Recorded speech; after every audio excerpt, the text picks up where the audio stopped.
Hello and welcome to another Fresh Off the Stalls. So this time we've just been to see Fishcakes, which is interesting because it did so well at the Camden Fringe this year that the Etcetera Theatre have actually asked it back. So I'm here with familiar face Ian and his husband Ken. Hello. So I've gone to see a play about a relationship with two people that are in a solid, loving relationship.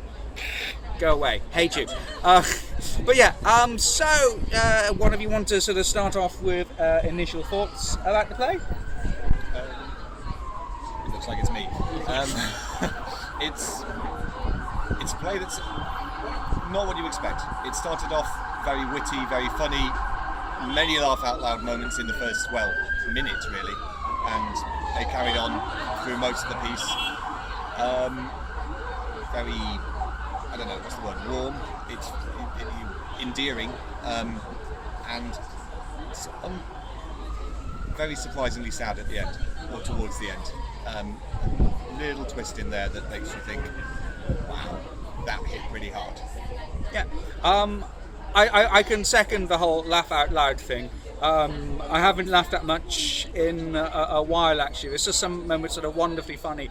But what I loved about the comedy here is that it's effortlessly funny. The comedy comes from some really astute and very truthful and very human observations about behaviour and about people and about relationships.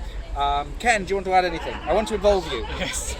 I kind of felt a bit more distant from the characters, but I think they're still warm, and you do understand that they're just doing what they would do naturally. I think it just feels like It did feel very real, very poignant. People living in a flat in Hackney just get on with their lives, and things happen to them that they don't quite understand. I think that's the thing. Like what I find, like you're watching it, you almost forget that it's a written piece of theatre. It actually, it's very organic. It feels very real. Completely believable. You could almost believe that it was based on a true story. I don't know whether it is.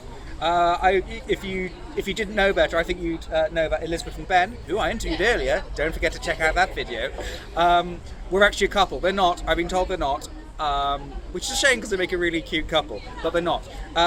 They both play off each other really well. So Elizabeth Bertram, I never asked her last name.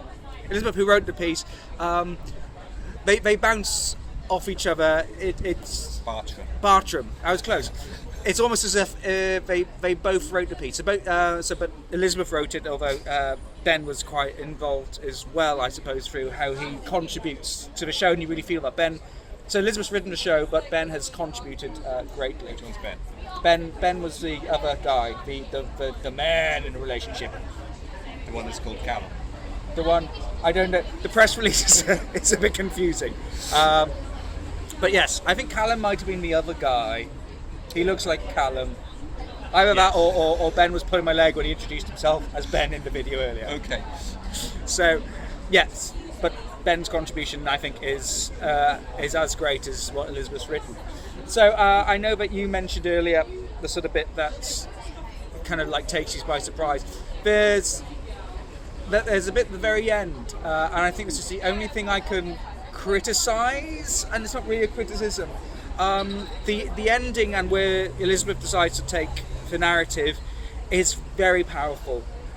The criticism, and giant bit bunnies, is that it's perhaps too powerful. We start off on this absolutely hilarious, really light, really sweet and charming play, and then the ending is just a bit too much of a punch in the gut. It's a bit abrupt. It comes suddenly to a painful moment. And it is very painful. There was people crying in the audience, and it's really well written. This painful bit's really well written. Again, it all comes from the heart, where the entirety of the play does. But I just think that it's possibly a bit too much. It's a bit too sudden. It's a bit much. But it's difficult because it's not a subject. We're trying not to give away the ending here. It's not a subject that should be shied away from. It's not one that should be approached with.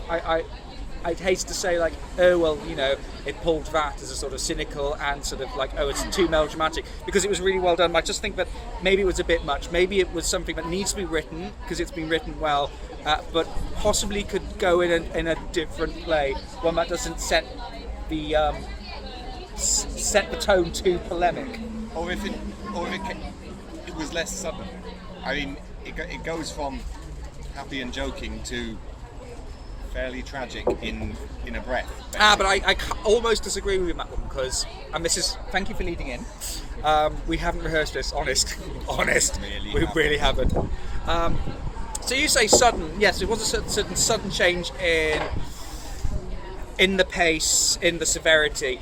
But what I loved about this as well, we start off a relationship that's incredibly funny to watch, it's incredibly sweet, and it kind of becomes less funny. You notice, or maybe you don't notice, but what I noticed was that it got less funny as it goes along, kind of that chart of that relationships that sometimes tend to do that. So you kind of like, through humour rather than through love, it's a total empathy with what's actually going on. That might be intentional, that might not be. I think so. I think it is intentional. Yeah. But you sort of like, the more the play goes on, you laugh less. But yeah, I think it does go like that. But I think at the end it does drop, and it's just like oh, it hurts, and it's really moving. It's quite devastating actually. Yeah. What happens at the end. Very glad to have seen it. It's only a minor fault, the suddenness. I know. It wasn't much about their families. It was more about just them two. Yeah. They came into it at one point, but it's like almost dismissed as they're just too complicated. But it's a brilliant piece of writing. I'd say go see it, but it's going to be on. Well, go see it. The last performance is tomorrow. See it right away. Yeah. And thank you very much, Elizabeth, for inviting me, despite the fact it's one of the things I missed off the Fringe. It's a wonderful show. Genuinely funny, genuinely heartfelt, warm, sweet, honest. I know honest was a word I used a lot during Camden Fringe, but and so I don't want it to sound like it's just something I'm reaching to and something that's becoming cliche with me, but it really is. It's just a brilliant, humorous piece from a very open and true place in Elizabeth's heart and mind and observations. Anything else? I think we covered it. I think we have covered it. So thank you very much. Brilliant play. Go see it if you can. It may tour, it may come back, so keep an eye out. Fishcakes. Although we're actually going for burritos in a second, aren't we? Not fish cakes. Not fish cakes. We don't like fish cakes. Disappointing. No one likes fish cakes. No one likes fish cakes. Bye.